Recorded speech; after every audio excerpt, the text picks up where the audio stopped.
it's a tough road to hoe going forward for the Seminoles, and we can talk about kind of any part of it. You mentioned it; it's a prime time matchup. This is the one all ACC ABC game for the first 7 weeks of the season. Is FSU Clemson at 7 o'clock. It's the only one, and it goes to the conversation we've had a ton about what's going to go with the ACC moving forward. We've had the time slot arguments and stuff. Well, this is a pretty perfect case study with Florida State being down as they are, Clemson getting dominated week one. The ACC has just shown everybody, ESPN has, I guess ESPN is more who has the decision here, that look, if Clemson and Florida State ain't up, if they ain't, moving the needle, they're just not going to put someone else in that time slot. Even Miami, as great as they've been, haven't gotten it here and, aren't going to get it until at least week 8 when guess who comes to town.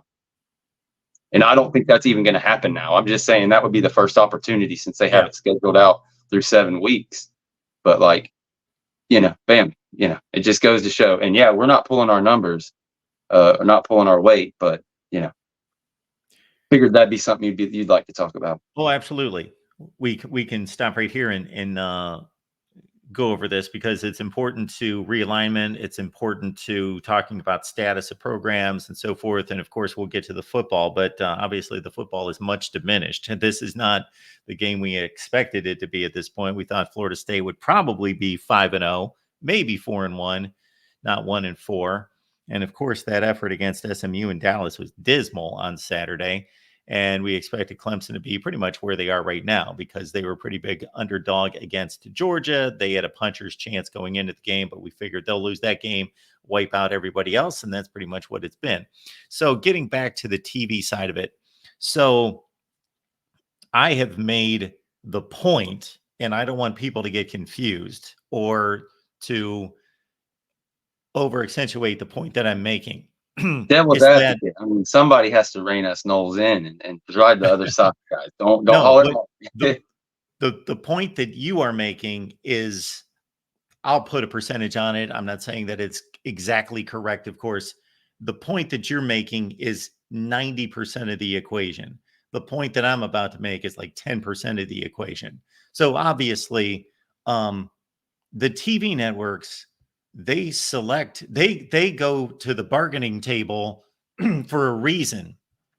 And I don't know right now the way, of course, ABC and ESPN being one entity, and then the ACC network, the SEC network, all of that being one entity, they can pretty much take, for example, the SEC and the ACC and schedule those games wherever they want now because they have no share, prior to this season. Of course, the Big Ten, for example, was with Fox and with ESPN and ABC. And so that they would have to work together, and they had a whole selection process of, okay, Fox gets the first one, then ABC gets the second, et cetera, involving the Big Ten, for example. But now it's all self-contained within when we look at the ACC with all of Disney. So they can pretty much just put the games wherever that is best for them. They're just choosing between the SEC and the ACC. I mean, that's exactly their two. And who are they going to pick? Absolutely. They're going to pick the SEC games most of the time, but there are a few ACC games that obviously are going to stand out, like this one every year. And so the point we're getting to, folks, is that they're obvious brands and we could list them and they would be easy to list. Now, what order they are, we could get into all sorts of arguments over that and look at TV ratings, whether Notre Dame's number one or Ohio State's number one or whoever's number one, Alabama's number one. But Florida State's like in a top 5 to 8. So there's no question about that, even at their current state. And that's why Disney chooses, okay, we got ESPN, and on prime time, we're going with Florida State and Clemson, even with Florida State being a lousy football team at 1-4. I haven't looked at the rest of the primetime lineup. Do we know who's playing on ABC? I'm not sure. It's Florida State and Clemson. That's it. That's the only.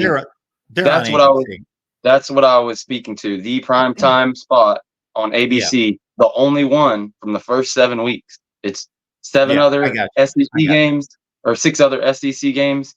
I believe 7 because there's like a double header on one of them. Yeah. Just this is it, FSU Clemson. That's it. I'm sorry, I confused it there. Yeah, Tennessee, Arkansas is the ESPN game. That's right, on Saturday night. So yeah, the point that I've made in the past, just to counter George's point, and again, this is not a 50-50 counterpunch at all. What the TV networks tell us basically by their selections, who brings in the eyeballs. That's all there is to it. The point that I'm making is that there are indicators, there have been studies done that there is some influence by what network at what time and who you're going to watch. Like if Oh yeah. Clemson, Florida State is on ABC on Saturday night versus if they hid them somewhere on ESPNU at the same time, Mhm. there would just be people that just, I'm watching ABC's Saturday night college football game, Yeah. and they just click it on. I'm not, again, that's 10% of it roughly. No, That's it's just me. true.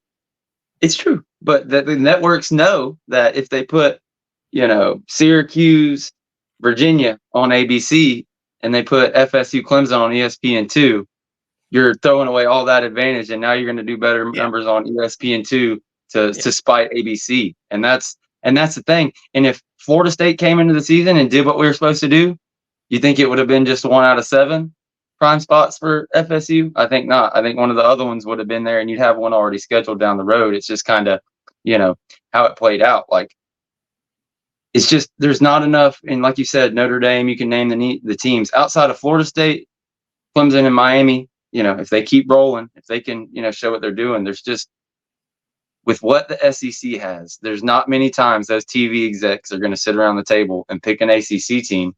And when you're looking at this February 1st, 2025 deadline, I mean, these lawyers and ESPN people aren't idiots. Like, with FSU, Clemson in the conference, there's not meat on the bone for them to pay the escalating amount that grant of rights is. And so we keep going back to, it's going to have to be some kind of restructured deal. But I think their answer is to figure out how to get FSU and Clemson in. Outside of that, it's a bomb. But I don't want to go all the way down that road. But anyways, I just thought that piece of that stat to come out about the primetime matchups is pretty glaring. And then when you look at like the Big 12 numbers that we talked about ad nauseum in the offseason, these teams that people were saying this and that, and a lot of people talking about FSU, their numbers are 500,000 views, 1 million, and that's supposed to be, outside of Colorado, those Big 12 numbers, tough, tough, tough.